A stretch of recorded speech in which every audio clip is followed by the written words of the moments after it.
can try fighting the law all you want, but the law is always going to win. From politicians and celebrities to sports figures and business leaders, they're fighting the law. Now, here to sort out the nation's top legal news stories is America's favorite legal analyst, Royal Oakes. This is the Royal Oakes Show.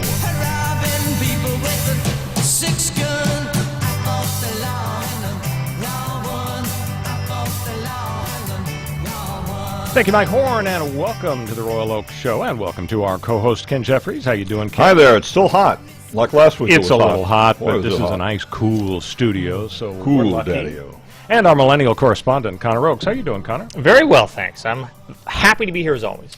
Well, guys, we've got some top stories as usual we'll get to shortly. And, of course, the Kavanaugh selection is a major story we're going to want to sink our teeth into. And just the other day, now, another big story of the week, more indictments on the Russia front. It sounds like Russia really did prefer Trump over Hillary Clinton, if you're to believe all these indictments. Can't figure out why. It's so bizarre. It's so bizarre to me.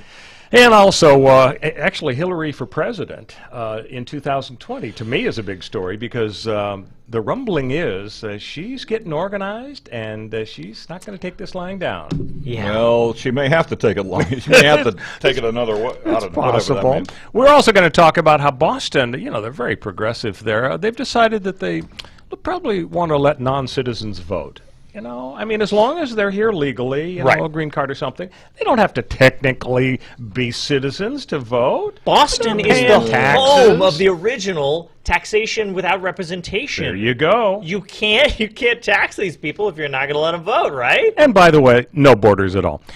So those are the top stories. But as usual, we like to kick off with our features, our feature Moron of the Week, and Guess the Verdict.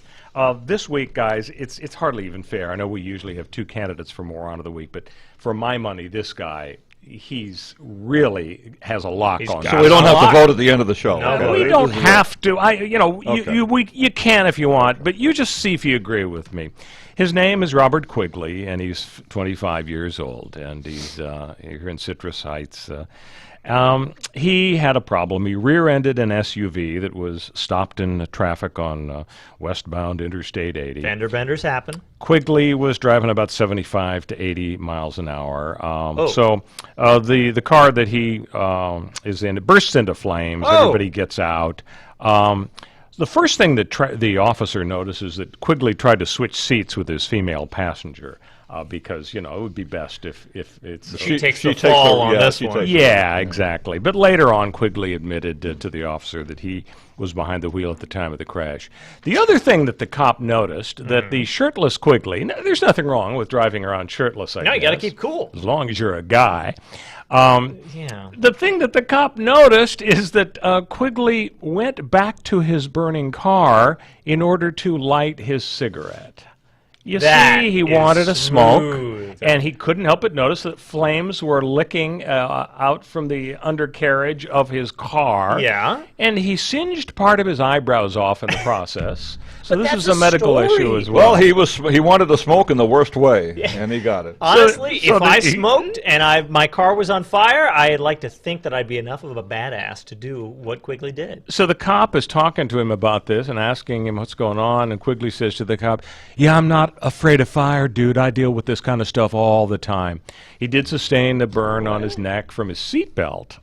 Not even the fire that he... How often does this guy crash his car and light it on fire that he deals with this sort of thing He's got all a routine, the time? absolutely. Is he a pyromaniac or is he a firefighter? He said he deals with this stuff all the time. He just Could be. goes through Is a that lot of germane to the SUVs. story? Perhaps he's a public servant. This is the second time he's been picked up for DUI in the last week, so he's having a bad week. He does deal with this all the time. That's right. I know his favorite song, too. It's by Elvis, Burning Love. I like it. Hunka Hunka Burning Love. So that's my strong candidate for Moron of the Week, but we'll see pretty if strong. the second one at the end of the show can somehow rival Mr. Quigley.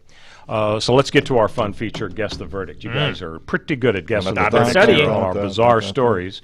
So here's first of three.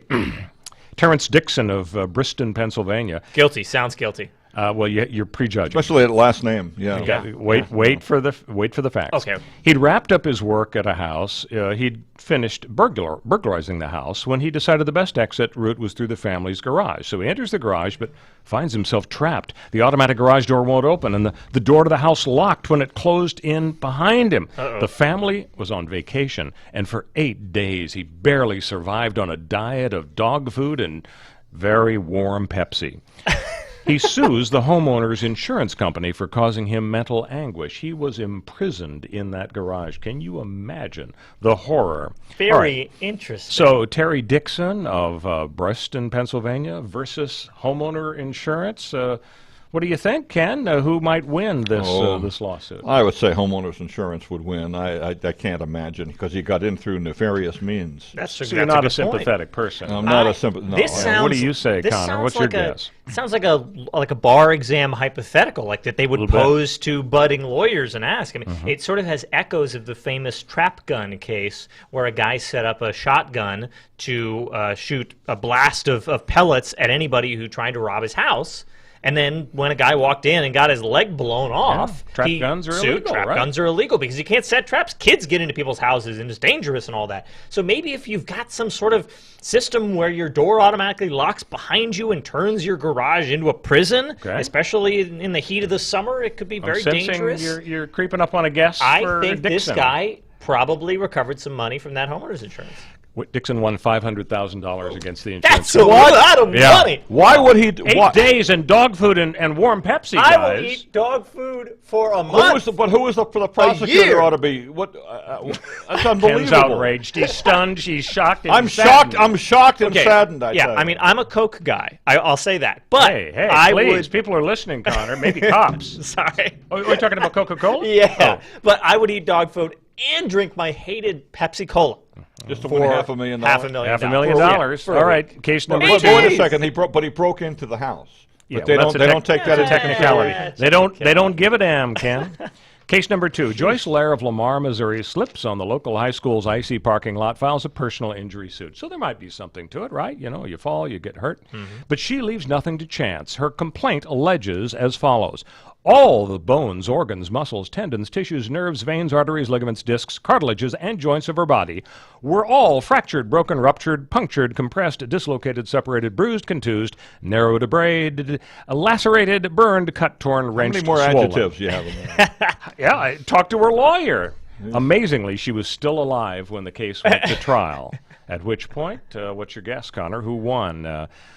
Joyce Lair, who dragged herself into the trial, or the folks who were responsible for the high school icy parking lot? You know, I have seen some very badly written complaints, and they pretty much all just get thrown out the window. Who cares? Doesn't matter what the piece of paper says, as long as the case survives and we get to trial. All that stuff that got written down early just to cover all their bases is immaterial. But obviously, this is embarrassingly bad writing. Yes. The idea that every bone in her body, every ligament, every muscle, not just the bone and the ligament, every single thing. Come on, if I were the judge, I would tear that lawyer a new one, but I can't do anything about the fact, the merits of the case. Okay, so you're guessing plaintiff or defense? Plaintiff wins. All right, Ken, who do you think? I would say they ought to sue the lawyer. Wasting everybody's time. Plaintiff is the woman, right? Plaintiff is the woman. I think she wins too. The defense wins. The jury felt her credibility was in doubt. Okay, I mean, yeah. I mean, if they think she went to her lawyer and said every bone in my body is broken, and he said, yeah, let's go. That's our theory. Let's get an X-ray machine. She went back to her burning car for a smoke. That was the first guy. I was sorry. Last case. 2 San Diego police officers have a suspect sit down next to a Xerox machine. They tell him it's a lie detector machine, and they put a metal salad bowl on his head. Oh my God. And they run a wire from the bowl to the machine. Then they put a piece of paper in the copy machine that says he's lying. Every time he answers a question, the cop presses the button. Out pops a Xeroxed copy of he's lying, and they show it to him. So he confesses to the crime, and he's convicted based on his confession. Well, his lawyer appeals. How do you think the appeal turned out? I think the lawyer was correct. I think that this is, one of these coercive interrogation techniques. This is not waterboarding. This is a salad colander on your head. I know, and it's ridiculous, completely ridiculous. But when you do this to somebody, I mean, just the idea that you have magical truth serum that can get inside their brain. You have and to the be idea- tricky to catch criminals, Connor. You do, and you can lie to criminals. You could trick them, and good on you for doing that. But when it comes to this, like, imagine you're in that seat and you get told you're lying.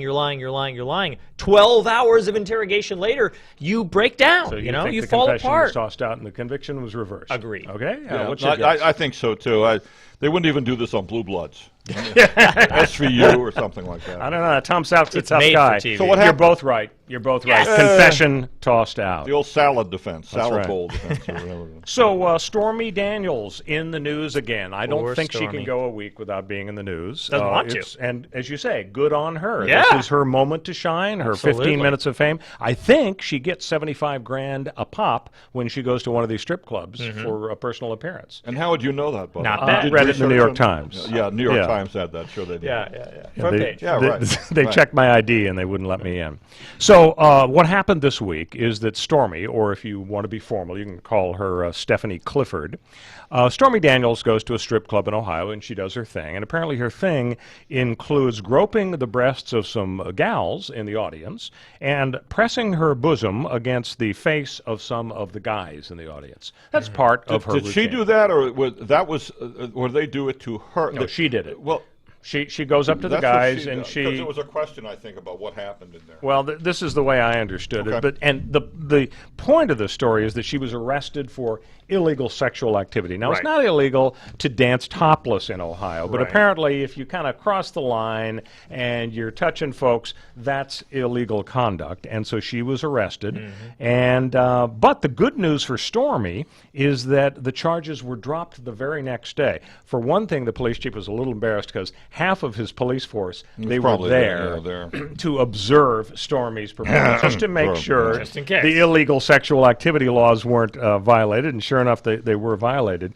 So what happened is that the reason they dropped the charges is a technicality. The law in Ohio says that you're guilty as a stripper of illegal sexual activity only if you are a regular employee of the club, and she was like a special guest. Yeah, that makes She sense. was just the star brought in from Yeah, Hollywood. this would be a very precarious thing to be a traveling, multi-state, interstate celebrity stripper, because all these states have variously complicated Byzantine and prudish laws about the way, you can have alcohol in this room, what you can't in that one, That's and right. topless or bottomless or whatever else. That's because true. every state's got these old archaic Cities laws do lying too. around. There was a restaurant in Burbank, I think it was the Smokehouse. You can serve liquor in one part of the restaurant, you can't serve it in the other, because that's part of Toluca Lake, which is part of the city of Los Angeles. That is hilarious. Or That it's they the draw down the middle. the other way around. I think it straddles the That's city line. amazing. But yeah, I mean, how could Stormy be expected to know that? And of course, good on them that they have an exception for somebody who's not a regular employee who's just passing through. That Yeah, but makes here's the sense. bad news, as you know, Connor, from studying the independent contractor issue. If this were in California, because the California Supreme Court recently has come up with a test that basically makes it almost impossible You're right. to declare somebody an independent contractor. Dynamax. Yeah, even if she was just there on a brief basis, if she's in the same business as the strip club, Which she she could be an is. employee. Can I just say She's an something? employee. What I saw on The Wire, at least I thought I did, was that they said the customers touched her in a non-sexual way, and that was a basis for the arrest. I didn't know about the thing about that she rubbed herself on the other, I didn't. saw I didn't you know We'll have to describe go to her. her next show and do some field research. Yeah, exactly real. right. So when we come back, we're going to be talking about the big stories of the week, and I guess the biggest has to be Brett Kavanaugh. I understand some Democrats don't like him because Brett Kavanaugh sounds like a preppy name. That's one reason. Another objection to Kavanaugh is that he's run up $20,000 or $30,000 on his credit card bill for Washington Nationals Baseball tickets, yeah. and basketball tickets as well. We'll explore all of those Crimes. issues, plus the Russia indictments. So stay with us on the Royal Oak Show. We'll be back on CRN with the Royal Oak Show. Hi, everyone. This is Fred Dreyer. You listen to me every week on the Sports Lounge. Well, I'm here to tell you my good friend and co-host, Michael Horn, is making his wine knowledge and his incredible industry contacts available to you. Mike will educate you in the world of wines. He will stock your wine cellar, wine refrigerator, or wine rack with one-of-a-kind wines. Also, as a lover of a great glass of port, I will share with you my experiences in finding the cigars that fit your palate. I will help you stock your humidor with great cigars that reflect your growing taste and the very best smokes for your budget. Mike and I can set up a once-in-a-lifetime wine dinner, and I can host a sports cigar party. Call us today at 818-818-6400. That's 818-818-6400. Let us find the dream wines and cigars of your lifetime.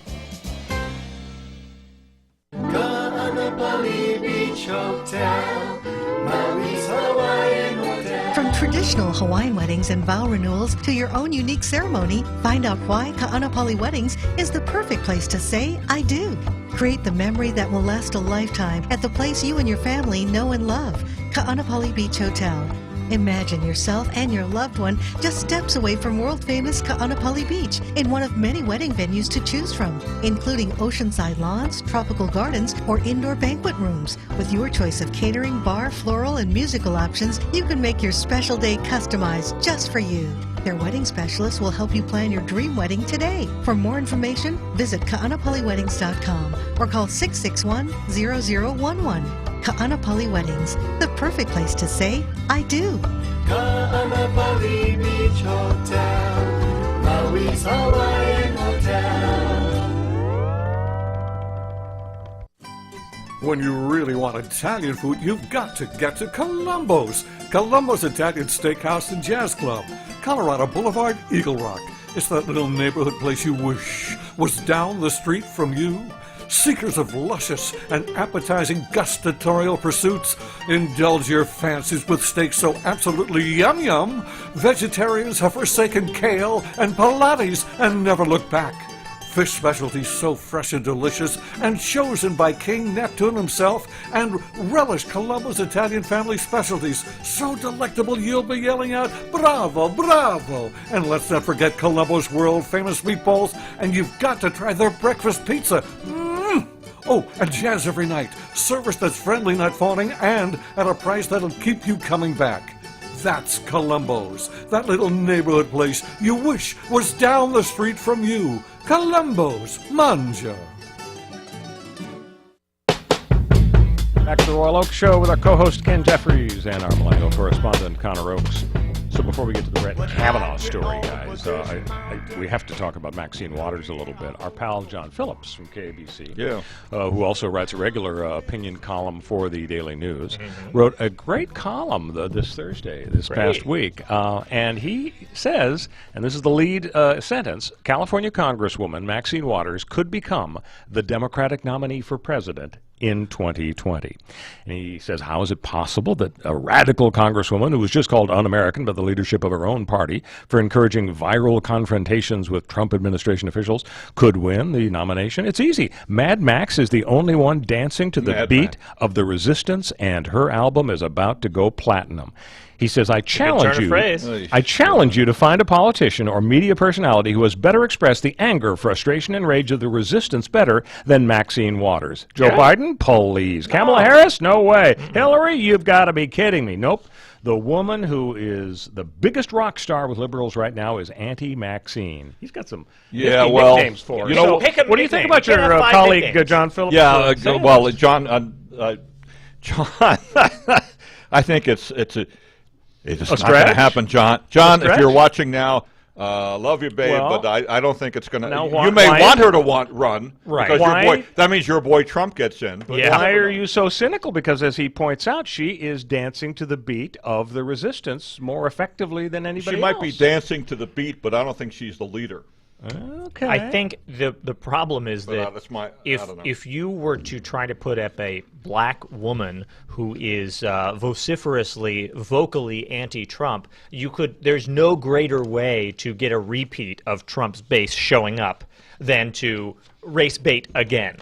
That is like Trump's campaign was based on, hey, we just had a black guy, and all you racists, please come out and vote for the Republican because we just had a black guy and you were unhappy about it for 8 years. Was it like equal time? To do it again would be a very bad idea for the Democratic base. Like, the Democrats are going to come out and enforce and take down Trump and put in literally any generic candidate to beat him. just because Trump is inherently so bad. Trump's base will be exhausted, and they'll be bored of politics, and they'll be hard to get out because they're not excited because Trump is embarrassing them on the world stage. To inflame them all over again by putting Maxine Waters up there is a strategic disaster. So how do you feel about the fact that Hillary is taking steps that seem to be seriously moving toward running again? Well, what is she doing in precisely? So here's what she's doing. She is asking for money. She's urging people to participate in protests. She has ramped up her public presence and her fundraising appeals in recent weeks. Speculation is rampant. She's plotting her 2020 comeback. The New York Post notes that 5 times in the last month alone, she let supporters know her super PAC is working against Donald Trump. She has raised more than $1.5 million for migrant children and their families being separated at the border. The day after Anthony Kennedy announced his retirement, she announced a new partnership with the group Demand Justice. I am so excited about the prospect of Hillary running again. I am giddy. It's like, who was that guy? Had a little tingle go up his leg because of Obama. Who's the guy on MSNBC, the political... Chris Matthews? Chris Matthews. I'm getting the tingle. Wouldn't that be tremendous for Hillary to take another serious run at it? I mean, at the moment, there is no more popular name recognized Democratic if you took candidate. A poll, I bet she'd be at or close to the top. Yeah, I mean, nobody. Ken, you don't have a smile on your face. Now, why is this not exciting for you? On behalf of absolutely no one. How about, can we get new people in there? Is that possible? Yeah, somebody new? The extreme left is extremely angry with Hillary. They don't like that she campaigned lazily and did not think about the demographics and politics in the Electoral College. They think that she threw the election away. They think that she sabotaged their guy, Bernie Sanders. They think that everybody is the way too centrist or even conservative candidate who's pretending to be liberal just because she wants to run on the Democratic ticket. They think that she's riding on the fact that she's a woman and trying to say, hey, I'll be historic, I promise. Look, vote for a woman. They felt taken advantage of. There are 80 reasons why everyone said, you had your shot, Hillary. We hate you. Go home. Get out of here. But she's still here. But there's nobody else. That doesn't mean she's going to. That doesn't mean anything. Let me give you some historical context that'll maybe put a smile on your face, Ken. Yeah, please. Adlai Stevenson ran twice and almost won a third time for the Democrats from 52 to 60. So did Harold Stassen did it for the Republicans. Richard Nixon none of those people are president. And they wrote his political obituary in 62, and then he became president in 68. Ronald Reagan ran for president actually in 68. And Nixon beat him. He then ran in 76 and almost beat Ford. I'm going to get a smile on your face, Ken, before the end of the segment, or it's going to kill me. So, there's this history in America. Why William Jennings Bryan, he ran 3 times. Fine, he'll bring him back. Well, maybe not. Oh, okay, so I'm not feeling the love from folks maybe a little to the left of center, but doggone it, I think it's a realistic possibility. Hey, stay with us. We will talk about Kavanaugh on the Royal Oak Show. We'll be back on CRN with the Royal Oak Show. Hi, friends. This is Larry Manetti. Go to LarryManetti.com to get my book, Aloha Magnum. You'll read all about the wonderful guest stars like Carol Burnett, Elvis Presley, Frank Sinatra, and many, many more. There is an episode guide and my favorite recipes that I really cook at home. I will include a free signed photo with every book. Get Aloha Magnum at LarryManetti.com. Order now. Aloha. Do you want to fly somewhere, anywhere in the world? Smart travelers call myflightsearch.com for the best deals on flight tickets. Going to Manila, Bangkok, London, how about Singapore? Call myflightsearch.com for the lowest flight tickets available. What about a local vacation? Let's say you want to fly to Vegas, Orlando, Miami, Los Angeles, or Denver. Pick up the phone and call myflightsearch.com right now. We have exclusive deals that you can't find anywhere else. The only way you can get these low airline prices is by calling us. We have so many low prices available, we can't possibly tell them to you right here and now. If you're flying somewhere anytime in the next 6 months and you want the lowest airline ticket prices anywhere, you owe it to yourself to save a ton of money. So pick up your cell phone and call myflightsearch.com SportsLaunch.com right now. Call 800-445-3166. 800-445-3166. That's 800-445-3166. Call now. 800-445-3166. If Ernest Hemingway was alive today, would he say this to you? Shakespeare, Mark Twain, Edgar Allan Poe, all great writers.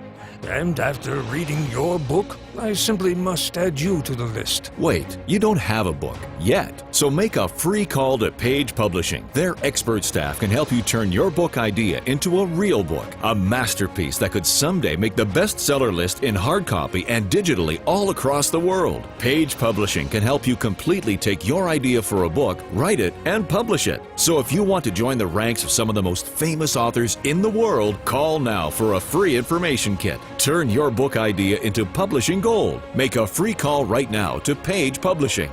800-378-3212. 800-378-3212. 800-378-3212. That's 800-378-3212.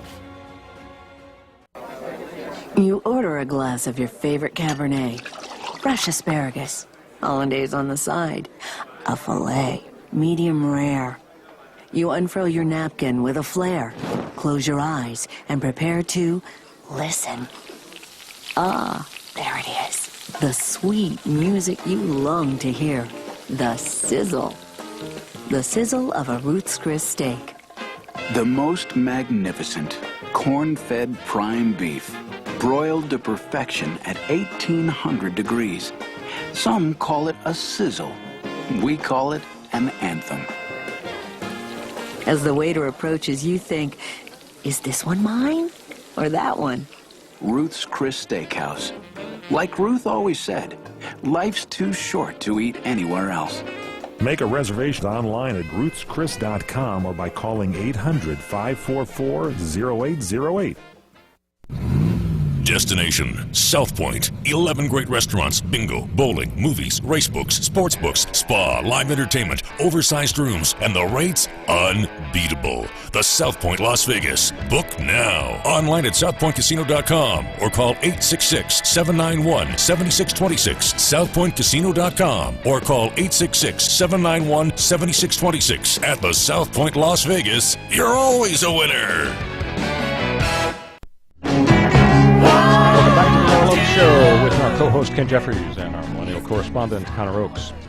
So, in a way, it shouldn't be a shock that President Trump is getting several opportunities. So, if you look back over the last several decades, when a party has the White House for 8 or 12 years, they get 2 or 3 justices normally. That's been the pattern with Clinton and Reagan and Bush and so on. So, okay, it's pretty fast that Trump is getting 2. So he's got Kavanaugh there, and I wonder what you think, first of all, about the idea that maybe Trump picked him because Kavanaugh wrote, "Oh, don't bother a president with the lawsuits or crimes and so on." So what he wrote was, "I believe that the president should be excused from some of the burdens of ordinary citizenship while serving in office." This is a 2009 Minnesota Law Review.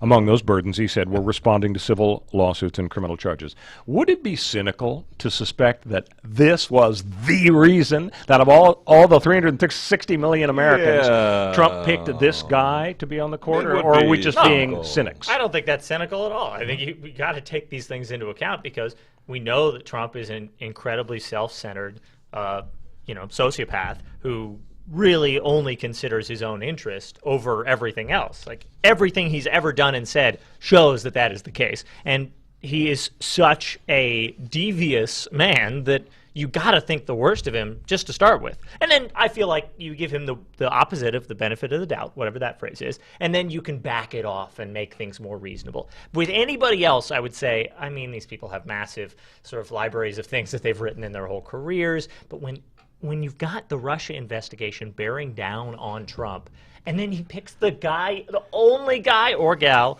who has anything basically pro-sovereign immunity for the president ever written, it looks pretty suspicious. Well, we don't know for sure, but as you say, it does look a little strange. Yeah.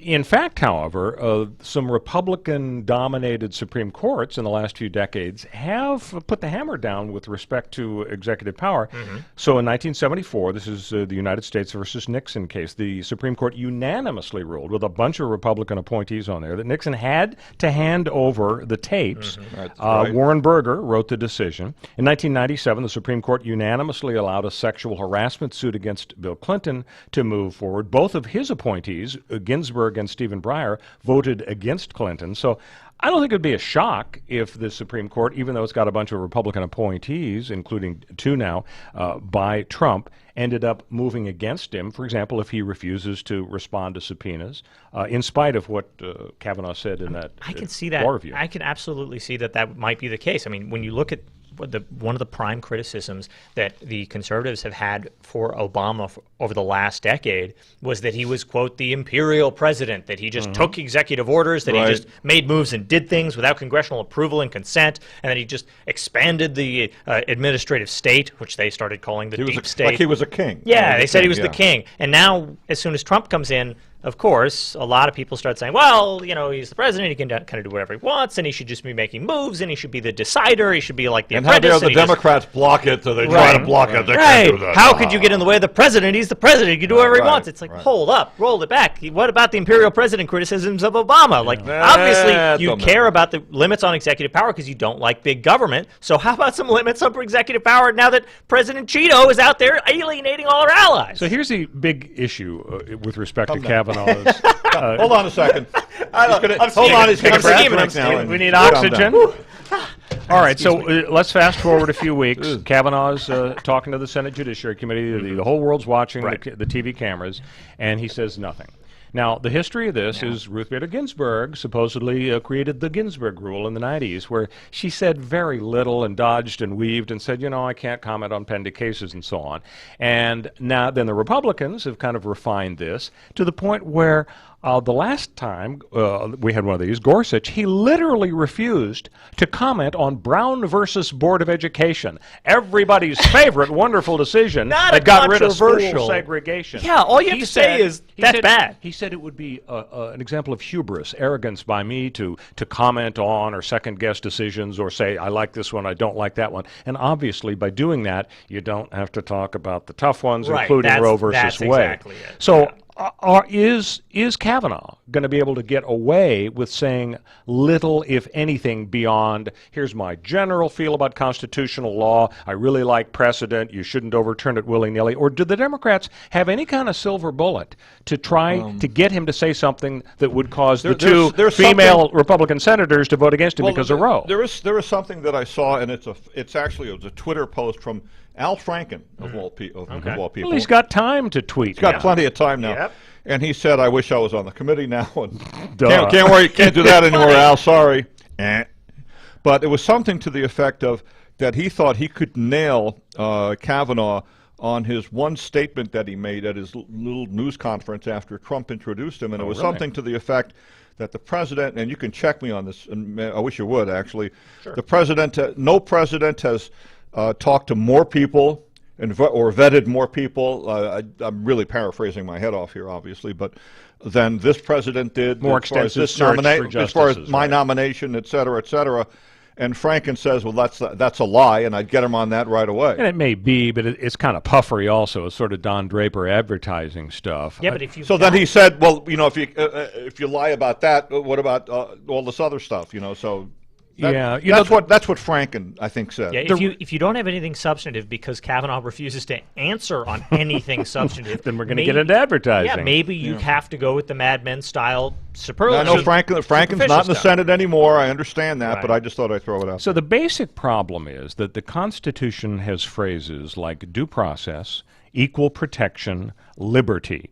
And the debate between the textualists and the progressives has been, should we try to figure out what the Founding Fathers thought about that? How would they react to this? This is not a living, breathing document that changes. It's so swell, it has to stay where it is. But the problem is, due process, equal protection, and liberty aren't susceptible to really clear definitions. And when you have a concept like same-sex marriage, when you have a concept like abortion, when you have a concept like the right to birth control, the Griswold case from the 60s, and I'm not talking about the vacation movies with Clark Griswold. I'm talking about the Griswold Supreme Court decision. Though they are great movies. Absolutely. That said, we have a right of privacy, this penumbra of issues in the Constitution. Right. And privacy is in there. The word privacy isn't in there, but they decided that it was okay to have birth control. I mean, at that point, states were banning birth control because really big Catholic majorities in Connecticut and so on. So then it moved to Roe versus Wade, and the same issue arose. Well, for the same reason in Griswold we say birth control is okay, we say privacy is implied by the Constitution and abortion is okay. The textualists don't like that. It's not that they love to ban things that they don't like and infringe on people's rights. They think that these rights, like privacy, are not in the Constitution, and us modern folks are trying to read stuff in. Do you see that kind of debate emerging and forming in the colloquy between Kavanaugh and the Democratic senators? They're going to desperately try to grill him in a way that might expose him as somebody who is just too right-wing? Or do you think this is going to be one more Ginsburg, Alito, Gorsuch hearing where nothing really emerges from it? I think it's the latter, because I think he's going to do a good job of avoiding the question of whether he is truly... Oh, these guys are great. The people they pick, like John Roberts, I mean, genius, and fending off questions. That's all he's done for 20 years, is as an appellate advocate go up against the biggest brains in the nation in the most complex cases, and he stands up, dodges them, but comes up with brilliant explanations, rationalizations, legal arguments. That's why he makes the big bucks. And when you get picked among all of that pool of brilliant people to be the guy in the Supreme Court, they are so well equipped to dodge and weave. So you're saying there's no way, whether it's a Democrat going against a conservative or a Republican going against a progressive candidate, we're beyond that. After Bork, it's just a game. Poor Bork. But I think there's a possibility that, of course, he could get tripped up. And the way that he could get tripped up is, yes, to get into a nuanced discussion and then get derailed. And the nuanced discussion could begin with, as you describe it, a textualism argument. Because if he comes down and says, well, as a conservative, I am a textualist, and then they get into, well, how do you think a textualist view on a conservative opinion, say Heller on the Second Amendment said that the right to bear arms, that is through the well-regulated militia part, says that individuals have the right to own guns in their home for the protection of their families. And he could get into a truly nuanced argument describing whether the Constitution really says, when they say well-regulated militia, does that mean textually speaking that individuals should be able to own guns in their home to shoot burglars? Does that sound like it has anything to do with the militia? Well, they're going to get into the weeds on this stuff. And if they do, then he could get trapped up. Absolutely. He could get tripped. He could get, trapped in those weeds, because you get dragged into an argument where you start saying, yeah, textualism is a good thing, and let me talk about why I think it's a good thing. And then, yes, you can let him hang himself. Exactly. Let him enough rope to hang himself on. That would be, I guess, the Democratic view. Let him hang himself. It's possible. But they don't have the votes to stop him, of course, and or at least, as far as we know. Not without Murkowski, not without Collins. Right. And then you could have guys like Manchin jumping ship and you can go in the other way too, and I think he might. It's possible. So the other big story of the week is the indictments of the Russians by the Department of Justice, and at the same time, virtually the same time, Reagan is sitting down with Putin. Did you think that was a little weird that Deputy Attorney General Rod Rosenstein came out with the indictments just 3 days before Trump was to sit down at a summit with Vladimir Putin? I mean, couldn't they have done it a week or so ago, so there'd be a little time? Or couldn't they have put it off a few days after that? They told him before he went on his right before. Yeah, they alerted him. They did alert him. Yeah, but the fact that there was just such a skinny little gap there, didn't you think that was a little bit odd? It is a little odd.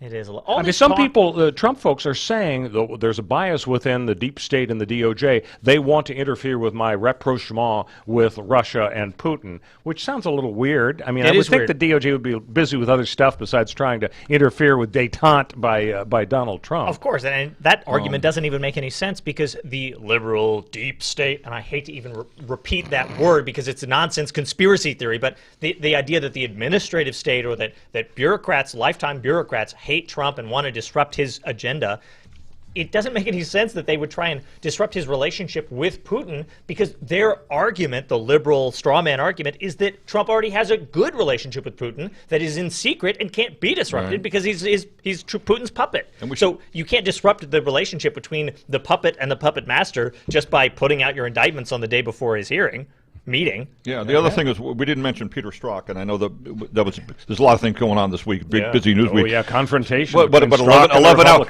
But he denied, I guess, being part of the. He mentioned the deep state, I think, and he was yelling at Trey Gowdy back and forth, and that Louis Gohmert got involved. But that was kind of crazy.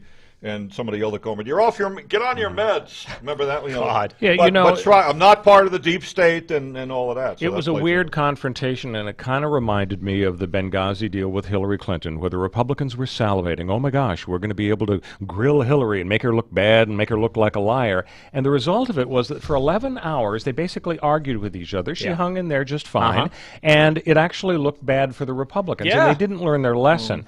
What they should have done with this guy Strzok is just say, the texts speak for themselves. If you were on trial, would you want on your jury a guy like Strzok who wrote 100 texts saying, F Connor Oakes, I hate him, he's never going to be president? No, you'd want somebody a little fairer. Let him say under oath, unequivocally, my biases didn't influence my actions. Fine, okay, but I'm not going to trust him, and I don't think there's any point to everybody yelling at each other for an hour it was crazy. On that. Yeah, it really was. By the way, in Benghazi, they did actually nail Hillary, I think, because if I recall, and I watched this, and I'll try to sum it up quick, she did admit, I guess she told Chelsea Clinton that that there was a video responsible for the, was it Libya? Benghazi, for the Benghazi.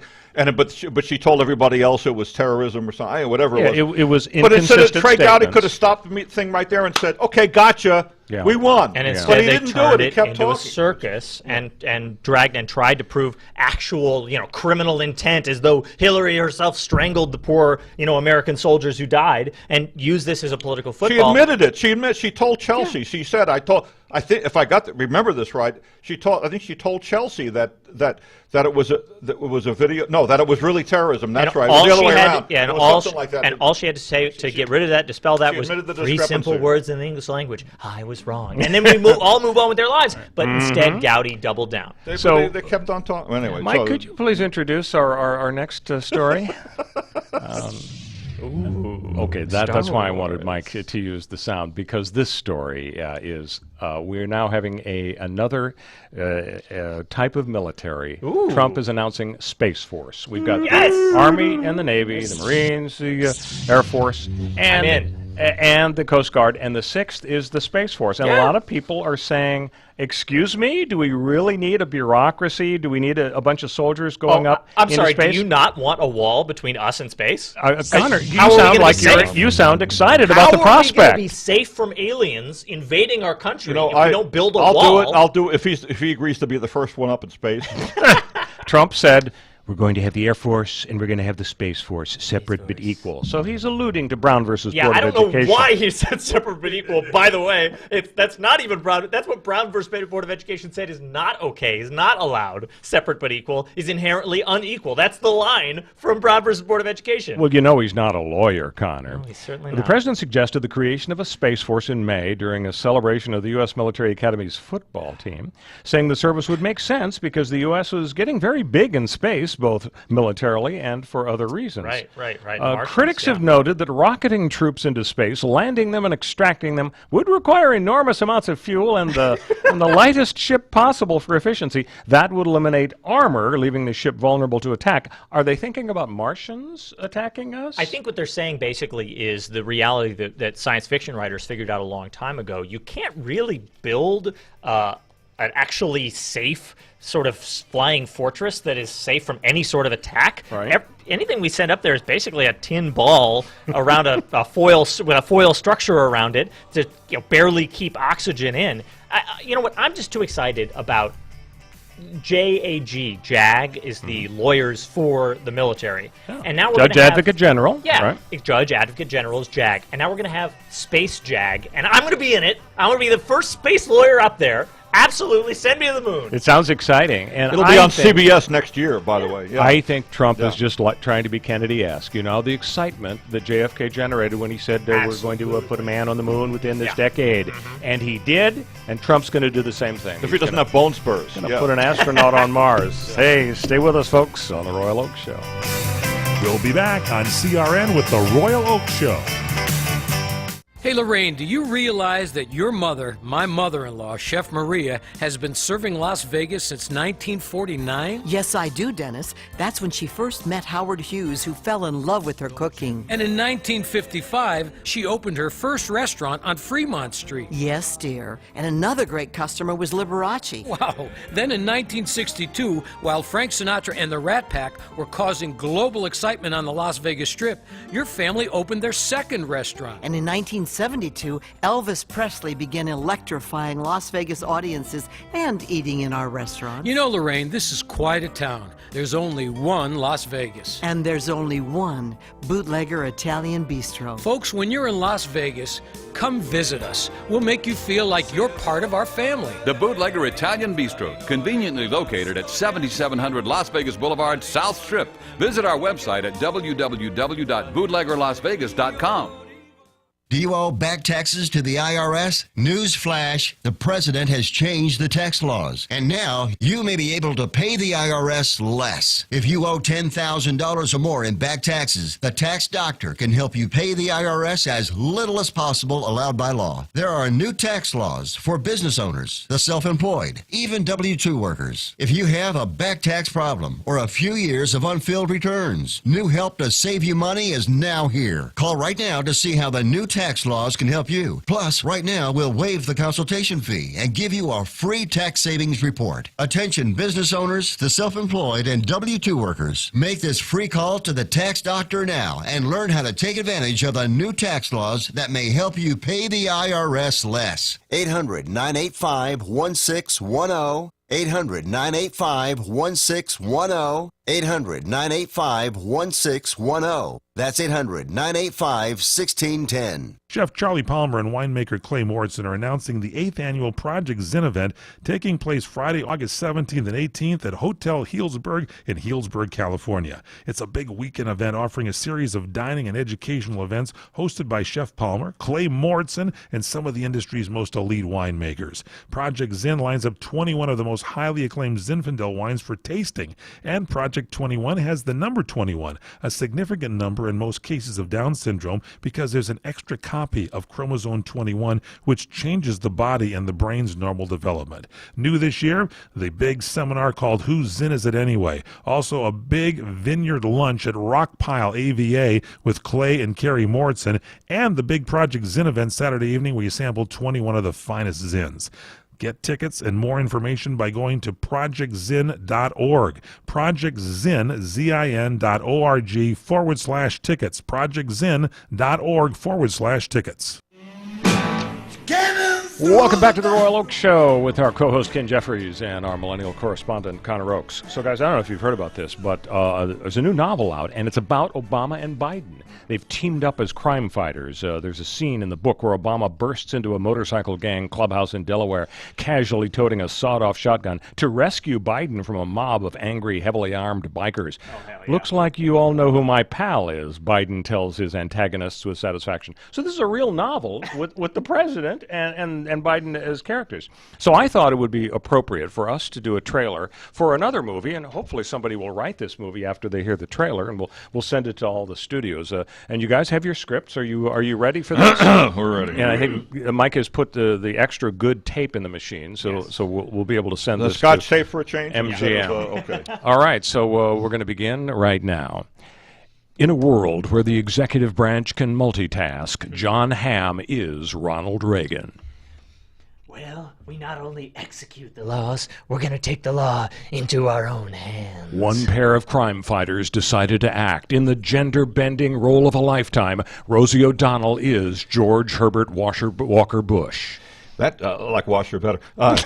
That methamphetamine kingpin is going down. Not gonna let him get away with it. Wouldn't be prudent. On a cold day in 1985, Reagan and Bush, undercover, decided Walter White was going out of business. Sure, I'll say your name. Eat lead, Heisenberg, you filthy animal!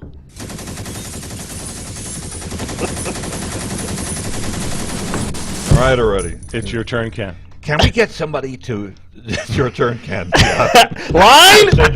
Can we get somebody to clean up this mess? Nice. The Gipper like you've never seen him before, and the Veep warming up for his Saddam Hussein smackdown, opening on Christmas Day. Don't meth with the president. Thank you.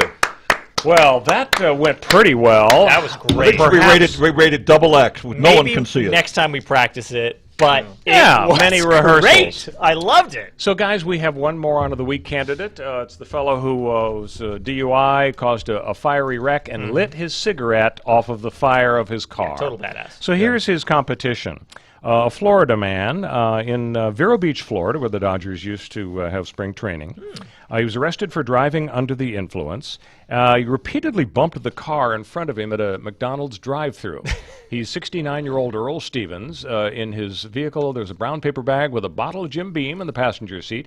He told deputies he didn't recall bumping the car in front of him, which he did 5 times. The deputy noticed the strong smell of alcohol on his breath and said his eyes were red and his speech was slurred, asked him how he was feeling. "I'm feeling pretty good," Stevens told the deputy. Yippee. Stevens told the deputy he had 3 or 4 drinks, but he wasn't drinking the car while moving. Only when he was stopped for stop signs and traffic signals. So that's his defense for DUI. I was only drinking at stop signs and signals. That's a whole new one. I've never heard that before. So you guys get to vote. Who's the biggest moron? The guy that went back to the fiery car to light his cigarette and singed off his eyebrows, or the guy whose defense to DUI was that he only was drinking when the car was technically not moving? This is really hard because the guy who lights a cigarette on the burning car is objectively cool. You know what? It's a tie. I can't. It's a tie. Yeah, he's objectively cool, and the other guy has come up with They could share a cell. Creative They argument could share a cell. for getting around his DUI is I wasn't driving while I guess it's driving under the influence, not. Therefore, he was not. Actually, that's right. Therefore, he was not driving under the influence. He was simply because the car wasn't moving. Right. It's brilliant. Honestly, he might be a better Supreme Court pick with that legal mind. Yeah. He should unseat Brett Kavanaugh. Or he could be a stable genius. Why don't we just call it a tie? Call it a tie.